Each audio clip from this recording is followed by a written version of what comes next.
Hi, I'm Neil from Diabetes Solutions, and in this video I'm excited to share with you some essential tips in maintaining a healthy weight for good health and also to help you with blood sugar control as well. So if you are of a healthy weight, then hopefully some of these tips will help you stay there, and if you need to lose some weight, then again hopefully my tips will help you to safely lose some of that weight.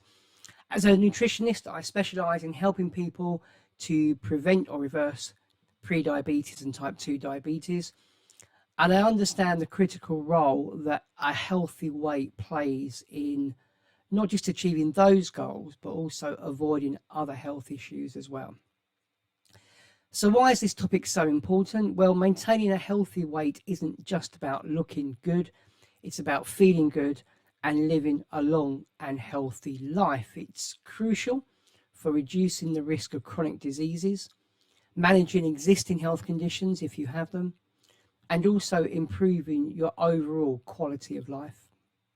So in this video, we're going to explore the key principles of healthy weight management, including nutrition, physical activity, stress management, and also sleep as well.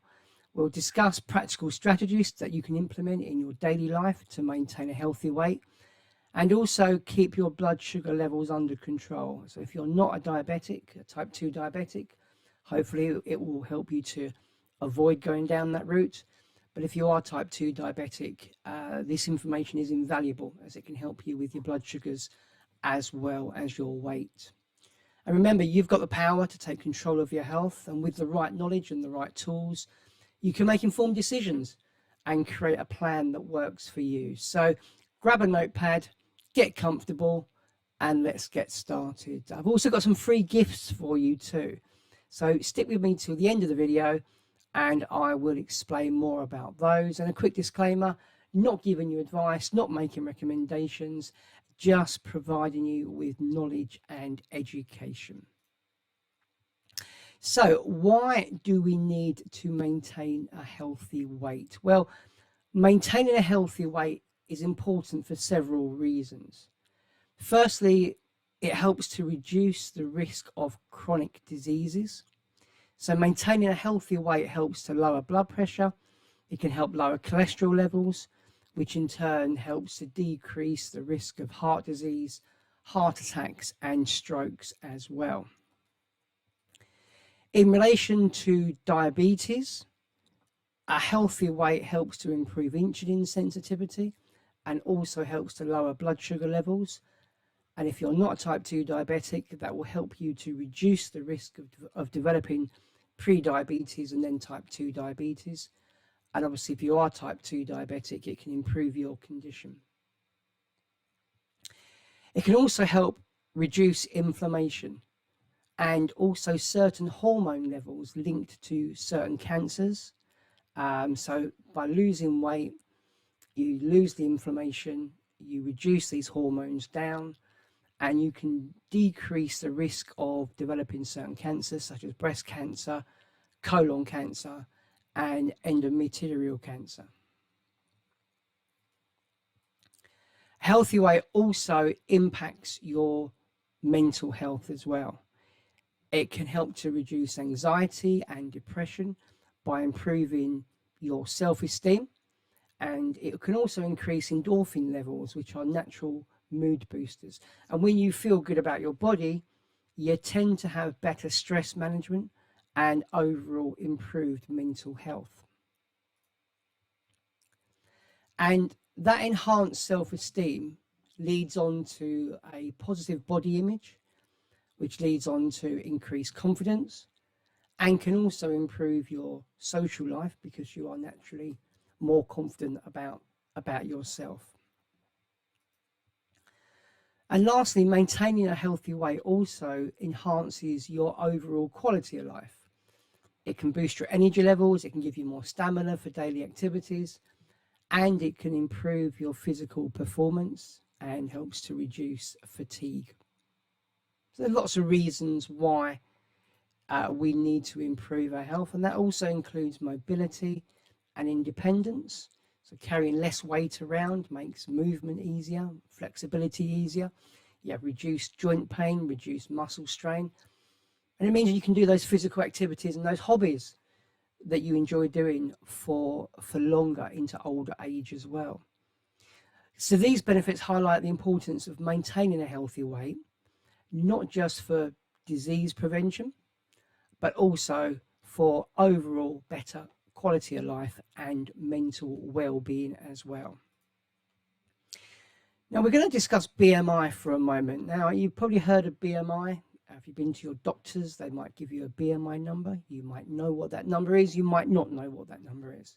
We're going to cover it anyway. And BMI is a bit of a controversial topic, and I'll explain more in a moment. So body mass index, or BMI, as we commonly know it, is a widely used metric for assessing body weight relative to your height.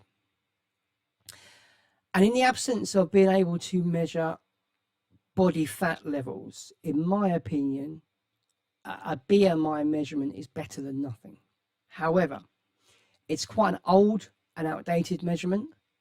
And given that we now have the technology to measure body composition, BMI itself has its limitations, and in my opinion is perhaps a little bit dated.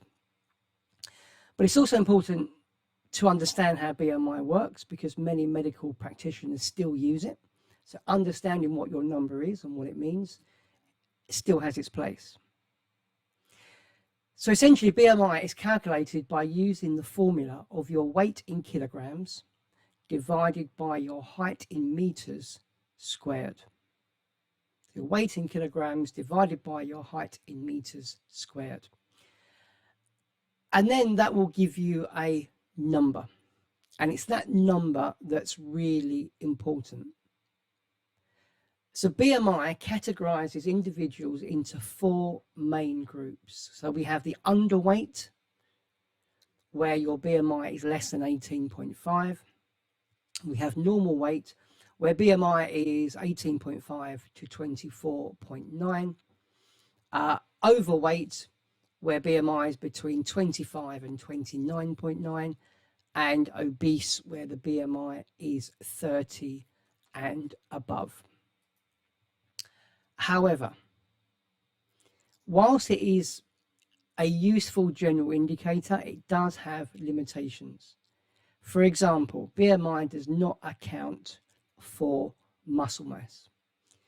This means that if you're a muscular individual, such as an athlete, and you don't have to be a professional athlete, someone who plays football, once or twice a week, your muscle mass, or I knew a guy who was a boxer, and his BMI was 31 because he was so heavy with muscle. So taking his BMI just on paper would make the guy obese. But obviously he wasn't obese, he was supremely fit. It's just he was carrying a lot of weight in terms of muscle weight relative to his height. So those sorts of people might be classified as overweight or even obese, despite having a healthy body composition and being in very good physical health. So that's one of the limitations. The other limitation is that BMI doesn't distinguish between fat types. So if you didn't know, there's a couple of different types or a couple of main types of body fat. The first is subcutaneous, which, if you like, is your wobbly bits. It's the fat that lives under the skin. And then we have visceral fat, which is fat that's in the body cavity around the internal organs. Now, BMI doesn't account for which is which. It just measures weight, essentially. And it's visceral fat that's much more dangerous to your health than subcutaneous fat. So the flip side of the box illustration is you could have someone with a so-called healthy BMI, but they could have really high levels of visceral fat, just not much subcutaneous fat. And it's the visceral fat that's incredibly damaging to our health and is linked to higher health risks. So given these limitations, other measurements can also provide us with a more comprehensive picture of how healthy we are. So the first of these is our waist circumference. It's quite a practical tool actually. So measuring around a level about equal to your belly button. A high waist circumference is associated with increased health risks, particularly heart disease and particularly type 2 diabetes. And current guidance suggests that you might be at very high risk of some serious health conditions if your waist is more than 102 centimeters or 40 inches as a man, or 88 centimeters or 34.5 inches if you are a woman.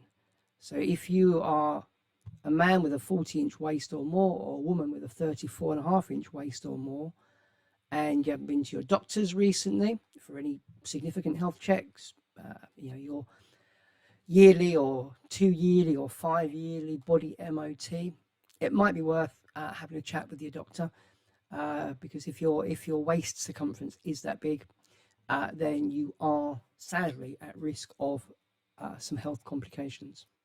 And then we come on to body fat percentage, as I covered a little bit earlier. And that can be assessed through various methods such as skin fold calipers, bioelectrical impedance machines. You can get them for £30–40 that just measure your body fat levels, and they are reasonably accurate. You can get more advanced ones, obviously, at your doctors, but they do measure that all-important body fat percentage. And then you can have the more advanced scans, so like the DEXA scans, which normally you'd go and see a specialist for. But understanding, whichever way you do it, understanding body fat percentage is important, as it helps to differentiate between lean muscle mass and fat mass. It gives you a good picture of your health and also potential health risks as well. And as you can see on the screen, for a man, should be between really 14 to 25%. You can go lower than 14.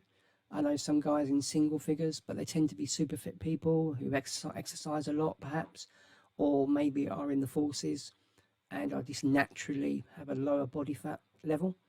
And women generally carry more body fat than men. And so a woman's body fat ideally is somewhere between 21 to 31%. So moving on, let's have a look at nutrition. As you would expect, nutrition does play a key role when it comes to maintaining a healthy weight. So let's have a look at the key principles of a balanced diet. So first and foremost, a balanced diet should include a variety of different foods and natural foods. So eating a wide range of foods ensures that you get all the essential nutrients that your body needs. And I'm not into dieting with a capital D. I don't believe in cutting out major food groups, as some diets do. They cut out carbohydrates, for example. It's all about balance, because you'll get different nutrients from different food groups and also different nutrients from different foods within those food groups. So try to eat a rainbow of fruits and vegetables to benefit from the variety of vitamins, minerals and antioxidants that plant-based foods offer. And yes, different coloured fruits and vegetables do have different nutrients in them. So it is important to try to get a balance of different types of fruits and vegetables. And portion control is also really important, because that will help you to avoid overeating.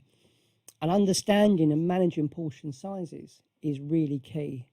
One of the things you can do is you can actually use a smaller plate and smaller servings when you're cooking, and that can be quite helpful. In fact, from my experience with previous clients, if you use a 7 or 8 inch dinner plate instead of a normal 10 or 12 inch dinner plate for your evening meal, you will almost certainly eat less food, as it often tricks your brain into visually thinking or seeing the plate as being full. And putting less food on a normal sized dinner plate doesn't always work. So visually, if you put a half a portion or 3/4 of a normal size portion onto a normal size plate, your brain, you might not think this is a full portion. So it might think you're not getting enough food, and that can trigger hunger signals after you've eaten. So the smaller plate idea, it tends to work more often than it doesn't. And what you can also do is you can make use of an online food diary app like MyFitnessPal. Is also really helpful, and I tend to recommend that one to my clients because it's so simple to use. It's also important to structure your meals and snacks to include a balance of macronutrients, so that's the carbs and the proteins and the fats, and try to keep to natural foods as much as possible and stay away from processed or highly processed foods. So foods that don't even resemble real food, can't be found in nature. As these foods have been through a factory, they've had things added to them, they've often had things taken away. They tend to be high in sugar and fats, and will probably be calorie dense and nutrient deficient. So try and stick to natural foods. And if you stick to natural foods, actually, you'll probably eat less because they're not calorie dense and nutrient deficient. They're calorie deficient and nutrient dense. So they're much better for you. It is a win-win situation. One of the things you might want to also consider is intermittent fasting. It can be a really helpful tool, particularly when it comes to blood sugar control, but also weight loss as well. There are too many benefits to intermittent fasting for me to cover here and now, but I have made a video entitled Mastering Intermittent Fasting for Blood Sugar Control. So if you are interested in learning more about fasting and how to do it safely, and all the different types, and do take a look at that video. It's a really interesting one. Focusing on nutrient dense foods is also another essential aspect. So fruits and vegetables are naturally high in vitamins, minerals, and also fiber, while being relatively low in calories, certainly compared to processed foods. So examples could include things like leafy greens, berries. Berries are amazing. Berries are superfruits. But again, be careful of the portion size, particularly if you're type 2 diabetic. And vegetables, so cruciferous vegetables, broccoli is particularly good. But just try and get a mix. And do bear in mind as well, when it comes to vegetables, that below the ground vegetables will tend to cause bigger blood sugar spikes. So that's quite important if you are a type 2 diabetic. And whole grains, so quinoa, brown rice, steel-cut oats will give you fibre, give you complex carbohydrates, give you lots of nutrients as well. It can help you to maintain energy levels, keep you fuller for longer, but, and this is a big but, whole grains in excess can be problematic when it comes to blood sugar levels. So particularly if you're type 2 diabetic or pre-diabetic, whole grains, I wouldn't say avoid them, but eat them with some caution. And if you are measuring your blood sugars on a regular basis after you've eaten, then do measure your blood sugars and you'll get an idea of how those whole grains are affecting your blood sugars. And for some people, it has quite a big impact, and for others, it has no impact at all. So you won't know until you try, but just don't overdo it on the whole grains. But they do offer some nutrient value as well. Lean proteins, so things like chicken, fish, beans, tofu, vital for muscle maintenance and overall health. And then we come on to your healthy fats, necessary for brain health and hormone production. So things like avocados, nuts, seeds, oily fatty fish, they're all great sources of healthy fats. It's also equally important to avoid those empty calories that we mentioned earlier, those calorie-rich, nutrient-deficient foods and drinks. So they give us lots of calories, but they don't give us any, or give us very little nutritional value. So sugary, fizzy drinks, sweetened teas, other hot drinks you would buy from a store. So your lattes and your cappuccinos, and they can be really high in sugar before you've even added sugar to them. So just be careful of those.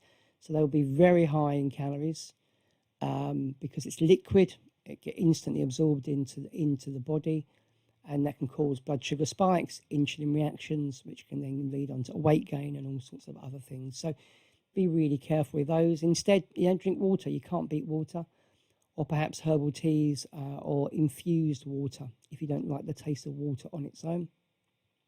Processed snacks are crisps and biscuits, often high in unhealthy fats and also sugars and salt as well. And instead, choose whole natural snacks. So a bit of fruit, maybe a handful of nuts, a natural unflavoured, unsweetened yogurt, much, much better for you. Fast food, well, I mean, this one's a bit of an obvious one, but it's loaded with unhealthy fats, sugars, excessive calories. I mean, one big meal with some fries and a big chocolate milkshake pretty much give you a day's worth of calories. And yet the way they are, within half an hour, you'll probably be hungry again. So fast food is to be treated with some caution. That said, if you're in a situation where you've got no other choice but to have a burger or whatever it might be, there's, generally speaking, the best of bad choices to be made. So, for example, you go into a fast food outlet, I'm not going to mention brands, and you've got a choice of different burgers, or you've got maybe a chicken wrap and a salad and a bottle of water, then you're far better off having a chicken wrap and a salad, or chicken wrap and a bottle of water, than you are having a burger, large fries, and a chocolate milkshake, for example.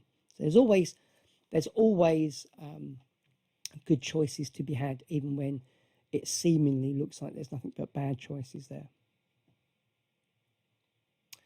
So exercise. Many people don't like exercise, actually, and to a degree I can understand the reason why.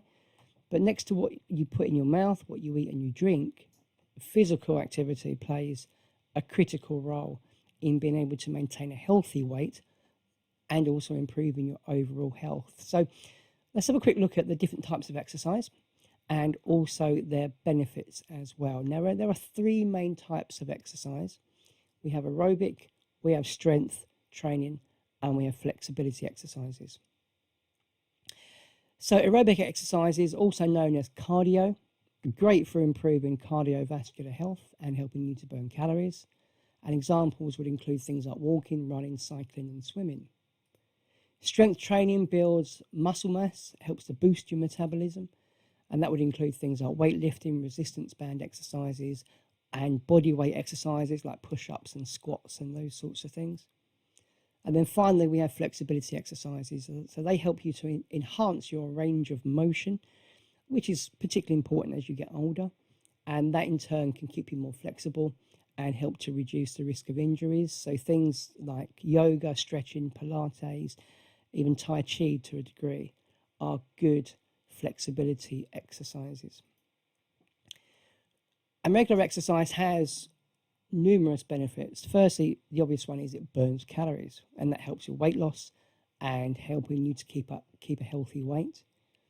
And the more active you are and the more calories you burn, the more that will contribute to that calorie deficit, which is essential to weight loss. And we'll come on right at the end of the video, this video, I'm going to mention about the calories in, calories out, because that is an important thing to consider. But as we go through this video, as you'll see, there's a lot more to weight loss and weight management than just calories in and calories out. The other thing it does is it helps to build muscle. So muscle is a metabolically active tissue, which means it burns more calories at rest than fat cells do.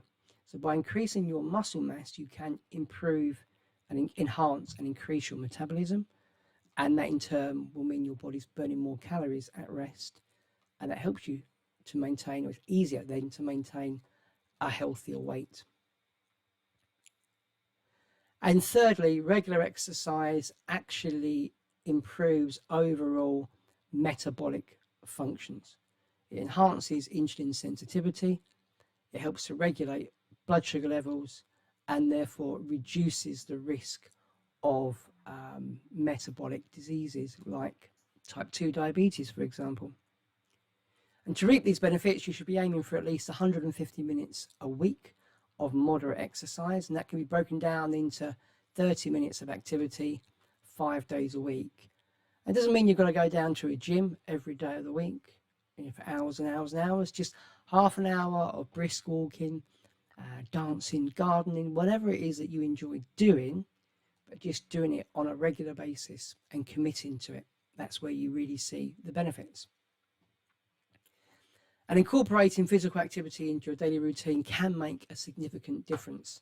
So taking short walks during breaks, perhaps at work, using the stairs instead of using the lift, active commuting, you could be cycling, walking to your way to work. When you go shopping, if your shops, you have to drive to the shops, park the furthest away from the door, so you get a little bit more walking in. And also making exercise a habit involves setting specific times for those workouts. So put time aside, put it in your diary, make it important, and use reminders. And that way you'll probably remain more consistent. And by integrating those regular physical activities into your life, you can effectively manage your weight and improve your overall health. Now, quick interlude before we go on to discuss the importance of sleep and stress management, and I'll give you lots of great action points. I really appreciate you staying with me so far through the video, as I do put a lot of effort and a lot of time into putting these together. So if you're finding the video helpful, please do give it a thumbs up, give it a like, because that helps me to get the video out to more people. I'd also really appreciate your support of my channel, so please do subscribe to it, as it gives me great feedback that my videos are useful, are helping people and are interesting, and it really does encourage me to spend the time and effort to make more. Right, okay, back to the content. Let's talk about sleep and stress. So managing stress and ensuring adequate sleep are often overlooked when it comes to weight management, but they are key factors in helping you to maintain a healthy weight. So let's take a deeper look at how stress and sleep affect weight and how we can manage them effectively. So firstly, stress does have a significant impact on your weight. It has an impact on you and your ability to maintain your weight. It also has an impact on your ability to lose weight. So when you are stressed, your body releases cortisol, and cortisol, you might have heard of it, is often known as the stress hormone. And elevated levels of cortisol lead to increased appetite and also cravings for high calorie, sugary and fatty foods. This can trigger emotional eating. And emotional eating is where you consume food for comfort rather than hunger, which also then leads to weight gain. So managing stress and managing your cortisol levels is absolutely critical, and we'll look at ways that we can do that in a moment. Sleep is equally important for weight management. I mean, how many times have you had a bad night's sleep and woken up with the munchies? Because I tell you what, it happens to me. If I have a bad night's sleep, man, it's horrendous. So if it happens to you, you're not alone. But good quality sleep is important for weight management. Sleep helps to regulate the hunger hormones, particularly ghrelin, which increases hunger, and leptin, which decreases hunger. And that sleep deprivation disrupts the balance of those hormones, which leads you to feel hungrier, easier, to crave the wrong things. It's really important that we look at how well you're sleeping and how long you're sleeping for. And again, we'll cover some tips on that in a moment. Also, adequate sleep supports metabolism by maintaining a healthy metabolic rate. And it helps us to improve our insulin sensitivity, which again is key for blood sugar control and helping to reduce the risk of type 2 diabetes. So your sleep isn't just about you feeling rested. There's a lot of implications to poor quality sleep in terms of not just your weight, but also your overall health as well. So to improve sleep and manage stress, establish a constant sleep routine by going to bed at the same time and waking up at the same time every day, even at weekends, because your sleep quality and quantity has an indirect and sometimes direct correlation with how well you are able to manage stress. And creating a bedtime routine, such as reading a book or taking a bath before you go to bed or listening to music, often gets your body in that place where it's ready. It knows it's time to start winding down and start feeling sleepy. And practicing relaxation techniques like deep breathing, meditation, or progressive muscle relaxation can help reduce those stress levels and promote relaxation. But do remember, these are not quick fixes. If you want to see the greatest benefits from doing this sort of thing in terms of your sleep and your stress levels, then you need to commit to them on a regular basis, which might mean that as you start to do them, you don't see immediate benefits, but stick with them because they do tend to come. The other tip is avoid caffeine and electronics before you go to bed. Caffeine is a nightmare when it comes to interfering with your body's ability to sleep.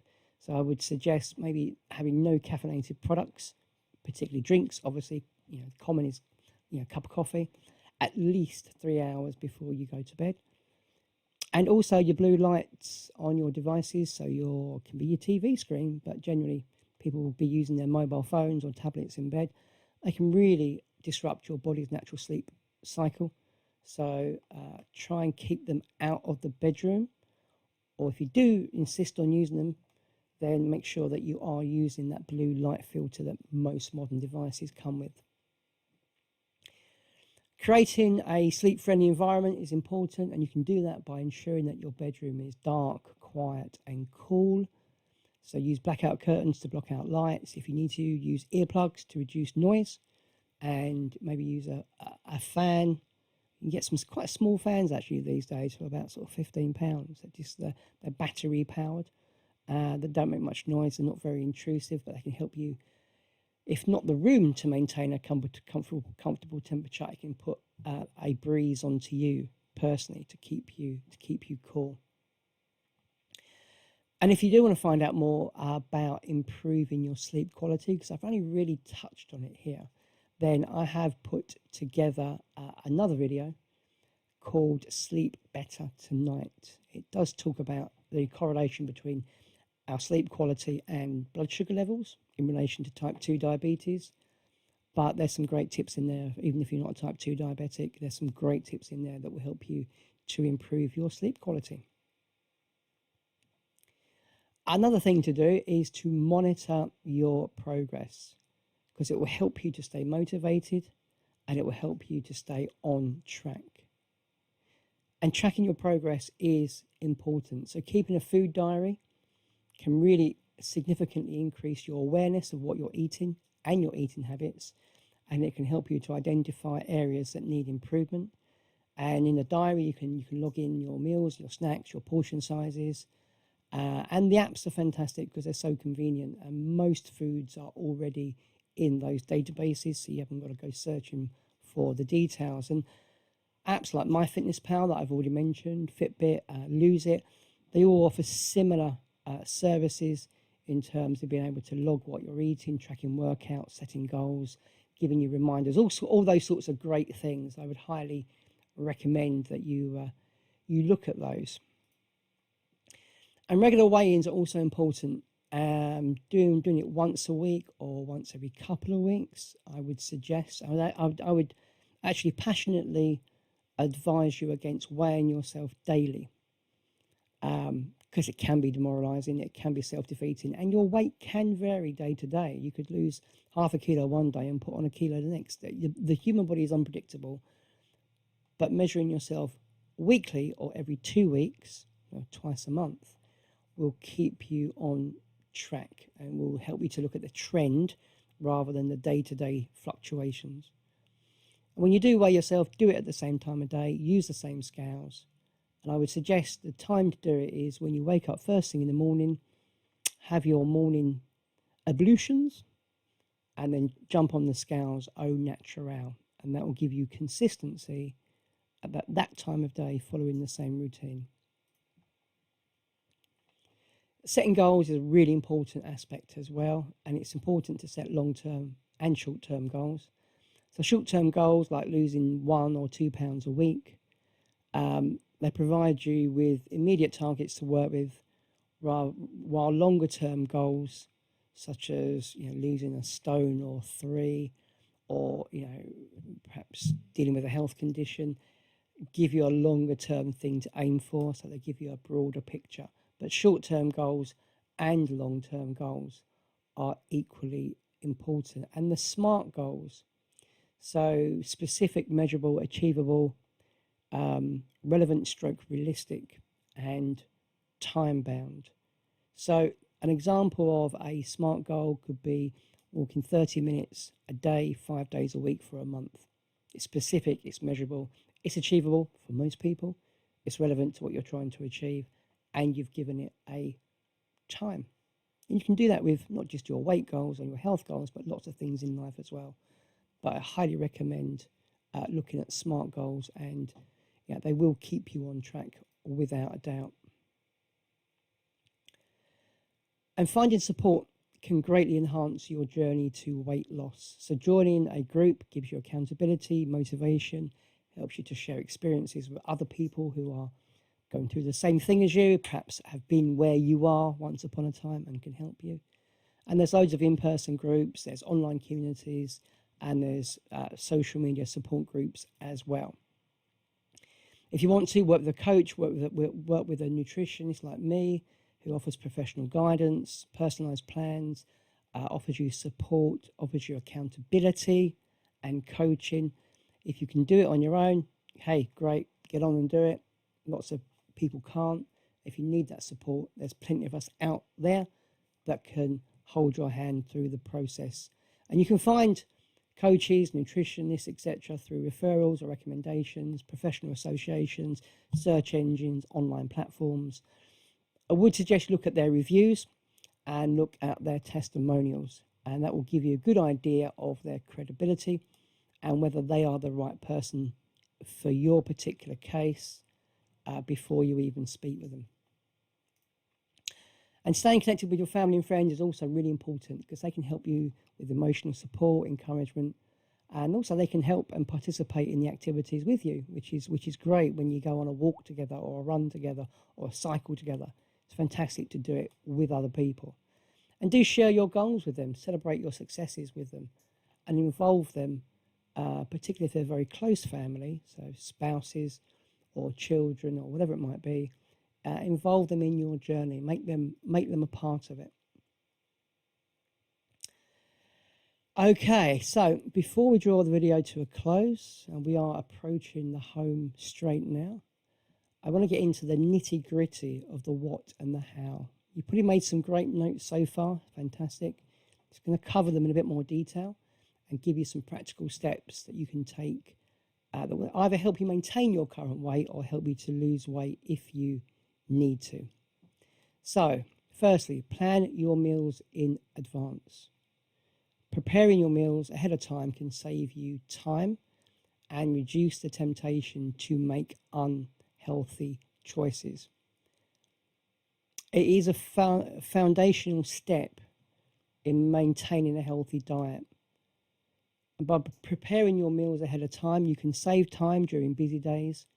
As I said, reduce the temptation for those unhealthy quick options, those microwave meals, or maybe even grazing on unhealthy snacks. And meal prepping can be a real game changer. If you spend a couple of hours at the weekend or on less busy days and prepare large quantities of healthy foods, you can portion them out for the week, and that could include cooking grains like quinoa or brown rice, or roasting a variety of vegetables, and grilling or baking proteins such as chicken or fish or tofu. And having prepped ingredients on hand also makes it easier to put together a balanced meal quickly. Including all food groups is also important, so ensuring your meals are balanced by including all the different food groups, including your carbs and your fats and your proteins. And a well-rounded meal should include things like fruits, vegetables, proteins, whole grains, and healthy fats. For example, a balanced lunch might look like a grilled chicken salad with mixed greens, quinoa, some cherry tomatoes, avocado, and maybe a drizzle of olive oil. And as we mentioned, pay attention to the portion size is really important, particularly for your evening meal, which is the meal that people tend to eat the most at. So using smaller plates to help you to control those portion sizes. It'll help you to avoid overeating. And if you are a fast eater as well, try and slow down your eating. That will really help. And hopefully by doing that, you'll eat less calories, which means it will help you on your weight loss journey. And remember to consider intermittent fasting. It's not for everyone, but I have put together another video entitled How to Master Intermittent Fasting. So if fasting is of interest to you, then please do take a look at it, because I think you'll find it pretty interesting. On to hydration. So staying hydrated is essential for maintaining bodily functions. It helps digestion, helps control appetite, obviously keeps you hydrated, good for cognitive function, but also is important for blood sugar control as well. And water, without a doubt, is the best choice for hydration, but you can make it more interesting if plain water doesn't appeal to you. So try to drink water throughout the day by keeping a reusable water bottle with you and topped up, and taking regular sips throughout the day. Set reminders on your phone or use a hydration tracking app can also help you to ensure that you drink enough water throughout the day. If you find plain water boring, try adding slices of citrus fruits or berries or cucumber in it to give it a refreshing flavour. Try to mix sugary fizzy drinks, as well as things like sweetened teas and other manufactured hot drinks, shall we say, that you buy from stores. And also energy drinks as well are also high in empty calories and often cause these massive rapid blood sugar spikes. So it's important, particularly if you're type 2 diabetic, that bit was really important. But if you just want to avoid having loads of these empty calories, hundreds and hundreds of empty calories, then I would avoid fizzy drinks and sweetened and hot drinks as well. So you can look at things like herbal teas, green teas, fruit teas, fantastic hot or cold. You can make your own infused water by putting fresh fruit. I know some people put herbs in their water. And if you like sparkling water, you can use carbonated water with a bit of natural juice, perhaps just give it a little touch of flavour. But I have written lots of articles about hydration on my website. But I've also made another video on hydration. It's entitled Stay Hydrated, Stay Healthy. So if you're interested to learn more about hydration, then you might want to take a look at that video as well. Regular physical exercise, as we said, is key to maintaining a healthy weight and improving your overall health. So incorporating movement into your daily routine will make a significant difference, particularly if you have a sedentary job or lifestyle. Taking breaks to stretch, to move around is really, really key. It can help you to reduce muscle tension, help circulation, and can also help your posture as well. So set a timer to remind you to get up off your seat and stretch and walk around for a few minutes every hour. Desk exercises like shoulder rolls, neck stretches, leg extensions can also be quite good. And you can use stretching apps, or you can follow YouTube videos about how to stretch properly, just to ensure that obviously you're doing those safely. And find activities that you enjoy doing, whether it's walking, biking, swimming, cycling, home workouts, whatever it is, gardening. Find the thing that you enjoy. If you enjoy it, you're more likely to commit to it, and you're more likely to see the benefits from it. And aim for that magic 30 minutes a day, 150 minutes a week if you can. So you could do shorter sessions, longer sessions, whatever works for you. You can use fitness trackers to help you, and that will help you monitor your activity levels and also keep you motivated.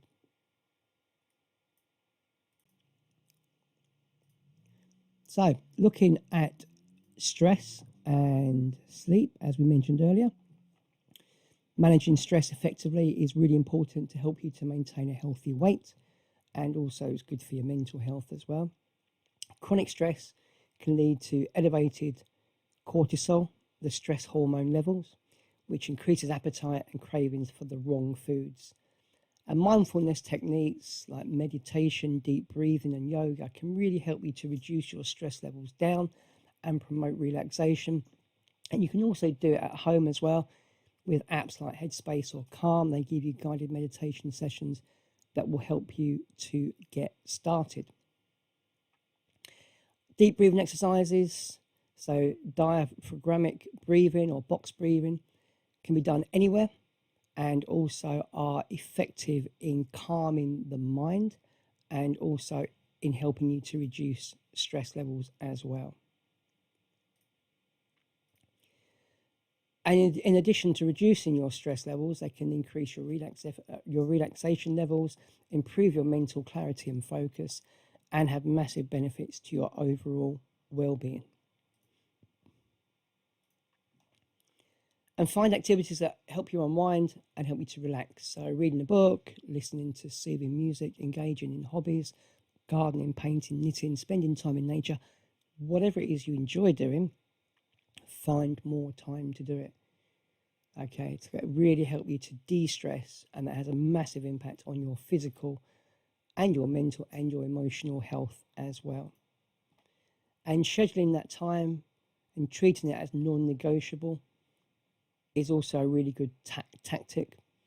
So if it's in your diary, you're half an hour, maybe you get up first thing in the morning, go for a walk, or whatever it is you do, just try and stick to it.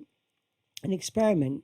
Don't just carry on doing the same thing over and over. If that's what you enjoy doing and it works for you, fantastic. But try different things. You might find there's other things that you would enjoy doing equally as much or maybe more than. And remember those apps, those relaxation apps and the online resources that can give you a little bit of guidance as well.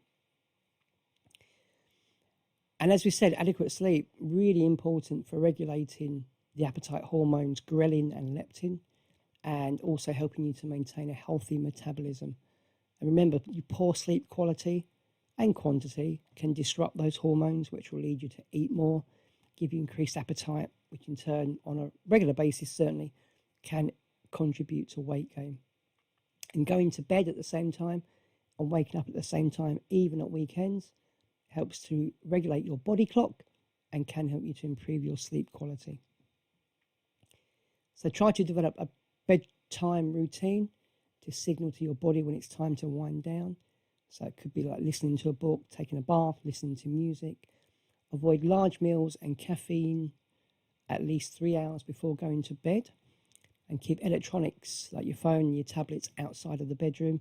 If you do insist on using them, minimize the time and make sure that you use a blue light filter, because the blue light in those devices does have a big impact on your ability to fall asleep.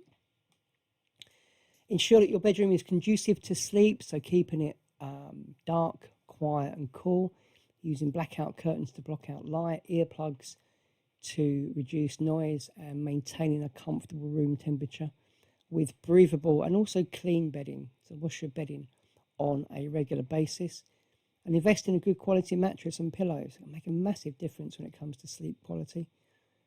Sleep masks, aromatherapy machines, lavender oil, they can also enhance relaxation. I know someone who gets dilute lavender oil and sprays a little bit on their pillow at night, helps them sleep.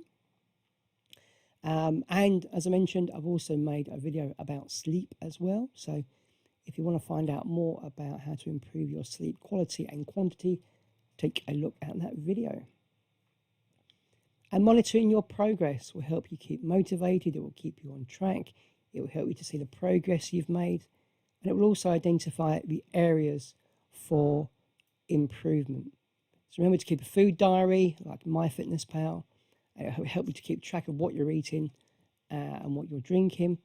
It will make you more aware of your eating habits, and it will identify patterns as well. So I would highly recommend that you use an online food diary. And you can also take pictures of your meals as a visual record of what you're eating. And then you can note how different foods make you feel, because not all food that we eat makes us feel good. So you'll be able to identify patterns and potential food intolerances as well.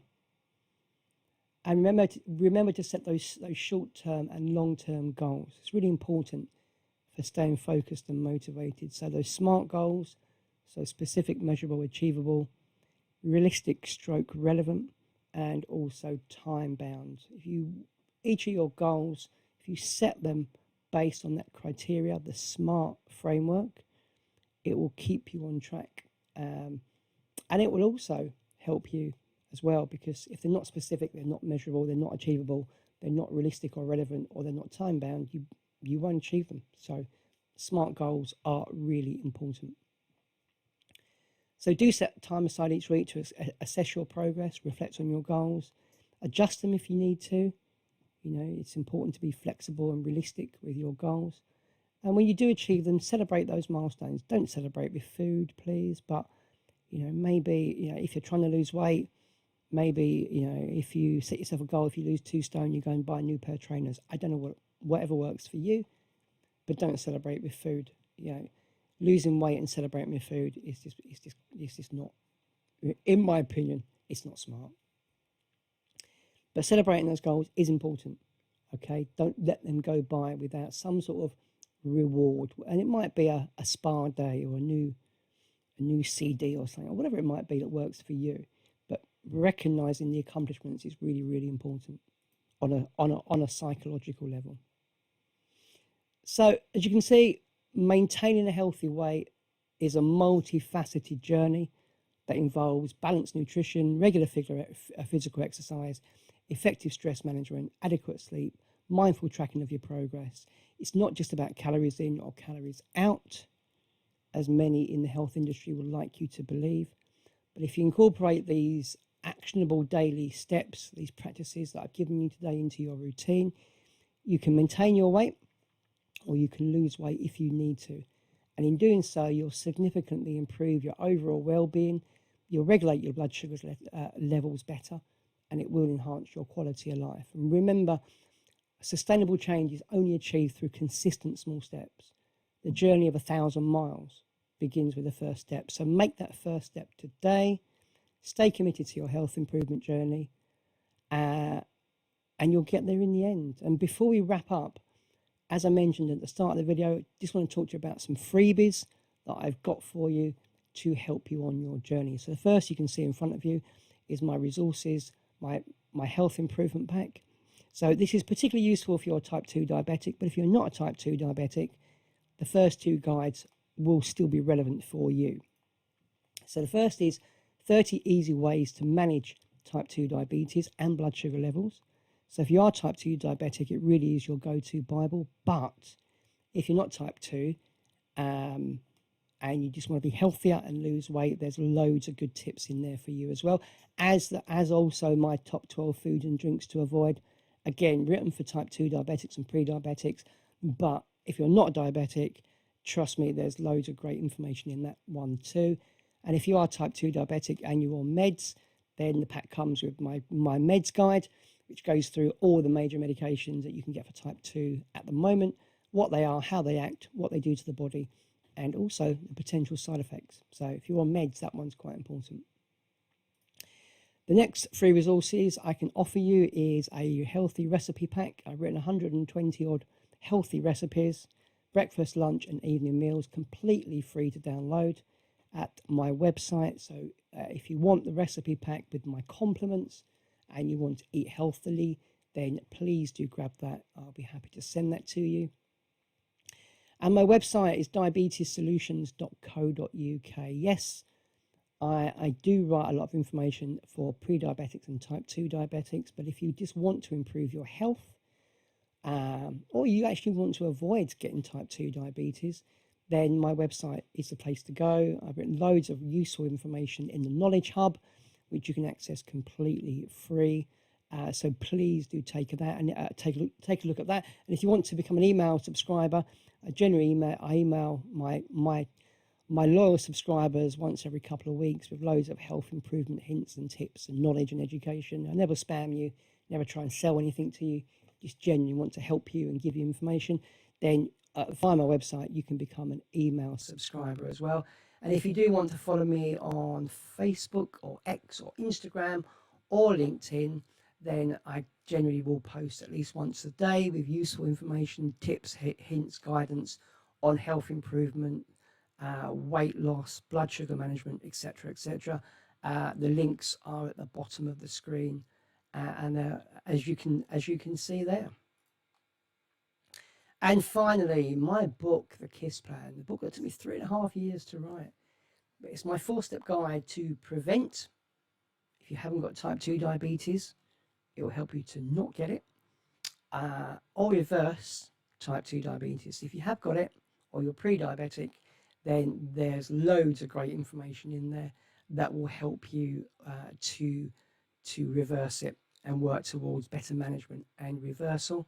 So if you're interested in looking at my book, The KISS Plan, you can get it on Amazon, Kindle, paperback and hardback, and you can get a PDF copy at half price at the moment through my website. So if you go to www.the-kiss with 3 S's -plan.com, you can get more information about the book and see what it is all about. So I would like to thank you for sticking with me. I really appreciate you watching my video. Hope you found it useful. Please do check out my other videos. And if you want to drop me a comment in the comment section and like the video and subscribe to my channel, then that will be fantastic. And thank you in advance for your support. So thank you again for watching, and I will see you on the next video.